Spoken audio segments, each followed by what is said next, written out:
আসসালামু আলাইকুম, welcome back my channel. আশা করছি সবাই ভালো আছেন। নতুন আরও একটি কেকের ভিডিও নিয়ে হাজির হলাম। তো আজকে আমি শেয়ার করব 1 পাউন্ডের একটা ভ্যানিলা ফ্লেভারের কেক। কেকটাকে আমি ক্রাম কোটিং করে ফ্রিজে 1 ঘন্টা রেখেছিলাম। তারপর ফাইনাল ফিনিশিং দিয়ে নিয়েছি। আর এখন আমি 2D নজেল আর 1M নজেল দিয়ে ফুল করে নিচ্ছি। কমলা এবং নীল এই 2 কালার এখানে ব্যবহার করছি, এতে করে কালারফুল লাগবে কেকটা।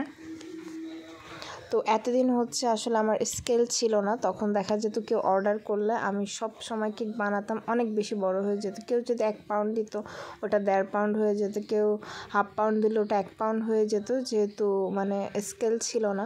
তো এখন মেজারমেন্টের জন্য একটা স্কেল আমি কিনেছি। তো দেখলাম যে আগে আমি যেই মাপে 1/2 পাউন্ড বানাতাম ওটা এখন 1 পাউন্ডের মাপ, 1 পাউন্ডে 454 গ্রাম। তো ওর থেকে অনেক বেশি আমার 1/2 পাউন্ডেই হয়ে যায়।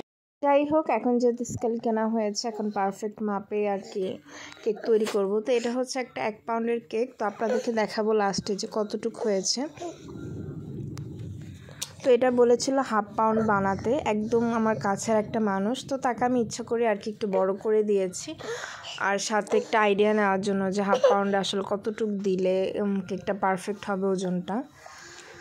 তো এখানে উপরে ফুল করার পরে আমি একটা 2D নজল দিয়ে পাশের বর্ডারগুলো দিয়ে দিচ্ছি নিচের, আর চারপাশে সুন্দর করে আস্তে আস্তে করে নিচ্ছি। আর কেকটা একদম নতুনভাবে করছি, একটু অন্য রকমের ডেকোরেশন। তো এখন যতগুলো আমি কেকের অর্ডার পাই বা বাসায় বানাই, আমি একটু অন্য ধরনের বানানোর চেষ্টা করি, কারণ সব ধরনের ট্রাই করতে ভালো লাগে, একই রকমের সবসময় ভালো লাগে না। আর এখন একটা লিফ নজল দিয়ে আমি চারপাশে পাতা দিয়ে নিচ্ছি। এই কেকটা আমি মাত্র 3 ঘন্টার মধ্যেই তৈরি করেছি, যেহেতু রোজার সময় ইফতারি বানাতে যাই আমি 4:30 বা 5টার দিক। তো তার আগেই কেকের অর্ডারগুলো কমপ্লিট করে রাখি, আর ফ্রিজে একটু রাখতে হয় ক্রিমটা সেট আপ করার জন্য। অন্তত নেওয়ার 2 ঘন্টা আগে তো সেট আপ করতেই হয় ছোটো কেকগুলো। তো এখানে ভিতরেও আমি লিফ নজল দিয়ে করে দিচ্ছি। আর ক্রিম আরেকটা কেক তৈরি করেছি, এই ক্রিম কিছু ছিল, আর নতুন আরও একটু ক্রিম করে নিয়েছিলাম, তো সেগুলো দিয়ে করছিলাম। আর এখানে অল্প কিছু ক্রিম ছিল, কিন্তু লিফ নজেলের জন্য সবুজ কালার দরকার ছিল। তো আমি কি করেছি, যে একটু নীল রং ছিল ফুলের, ওটার মধ্যে আবার গ্রিন কালার দিয়ে দিয়েছে, এর জন্য ভিতরের পাতাগুলো দেখবেন একটু ডিপ কালার এসেছে। আর এরপরেও গ্রিন কালারের কিছু ক্রিম রয়ে গিয়েছিল, ওগুলো মাঝখানে আরও একটা আমি বর্ডার দিয়ে দিচ্ছি, কারণ এই ক্রিমগুলো আর কোনো কাজে লাগবে না। আর কেকের কেক এমন একটা জিনিস, এটা করতে করতে বা প্র্যাকটিস করতে করতে এটার ডেকোরেশন নতুন নতুন আইডিয়া মাথায় আসে এবং ফিনিশিংগুলো আরও ভালো হয়।